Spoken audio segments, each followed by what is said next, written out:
Hi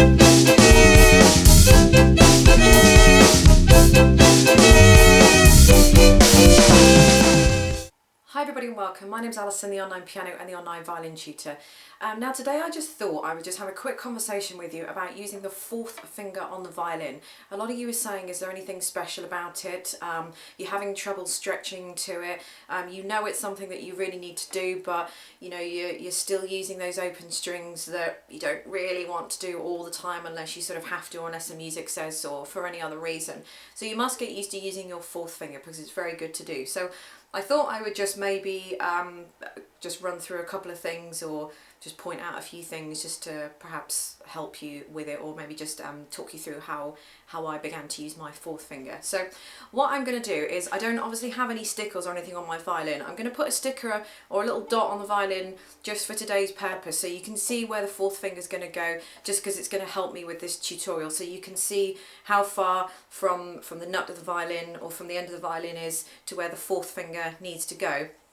So I'm just going to put a sticker in there just so that you guys can see it for the purpose of today's video. So I'll do that now and I'll be right back. So as you can see, I've just put a dot on the violin where the fourth finger needs to go. Now I know what you're all going to say to me, and I have done a video on this, but you're going to say, how do you know where the fourth finger dot goes if you want to put a fourth finger dot in? Which is nothing wrong in doing, as long as you don't keep the dots in too long. But I always think the dots are a good idea to have, maybe for the first finger and the third finger, and for the fourth finger if you want to, because you can always use that for the second finger in third position.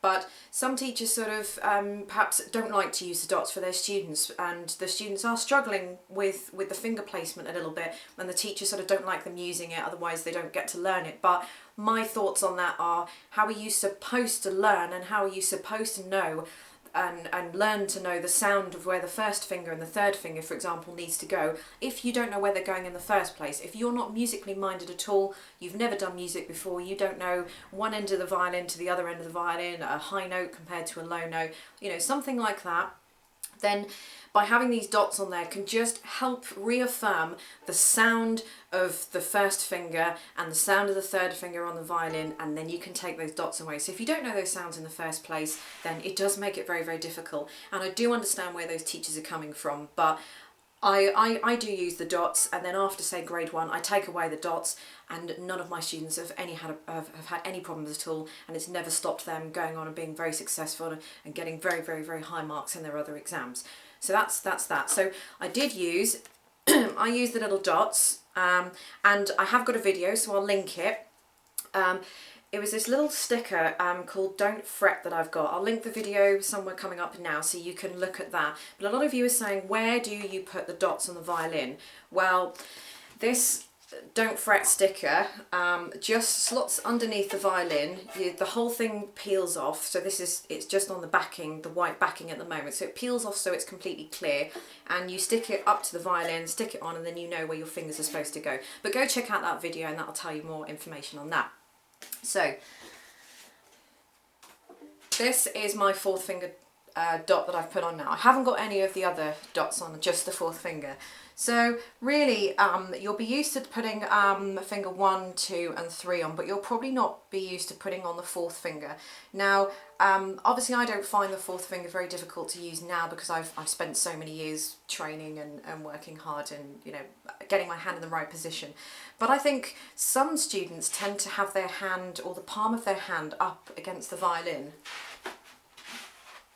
So they're playing a lot like this, which you'll know, or your teacher may have told you, or you may have seen, that you need to have the palm of your hand down. So it's almost like you're hanging onto a tree branch or something like that. So your fingers should be hanging down there. The wrist shouldn't be up. You're not going to be able to do vibrato if you've got your wrist up. Your fingers will end up going really flat against the violin, and you physically can't go into third position.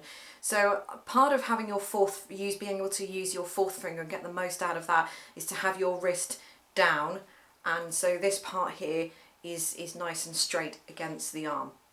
So it should be sort of almost at a slight bend, obviously, because I couldn't have everything straight, otherwise that wouldn't work.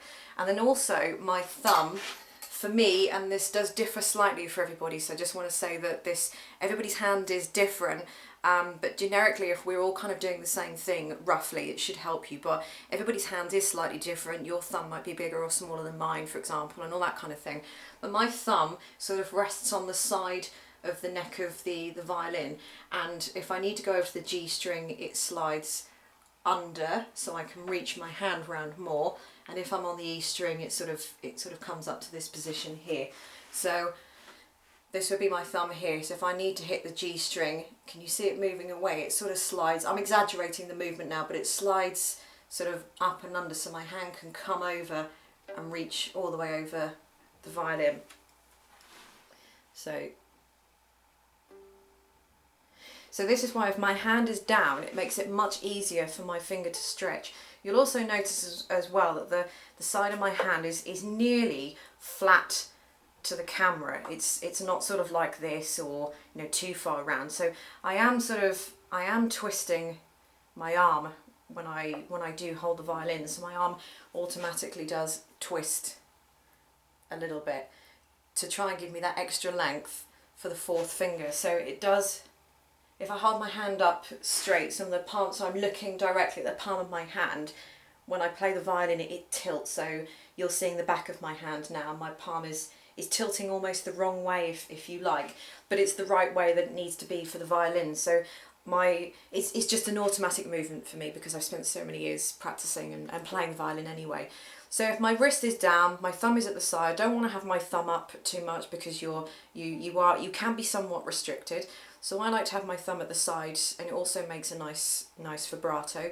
But the fourth finger just needs to stretch. So you need to, if your hand is tilted, or if your hand is twisted round enough, then your finger shouldn't have too far to stretch. It's if your hand is sort of the palm of your hand is facing you too much. The palm of your hand almost needs to be facing to the left of you. So the viewers can see the back of my hand, and it's sort of facing the window that you can see in the background. If the palm of your hand is actually facing you, then of course you've got a lot further to reach for your fourth finger.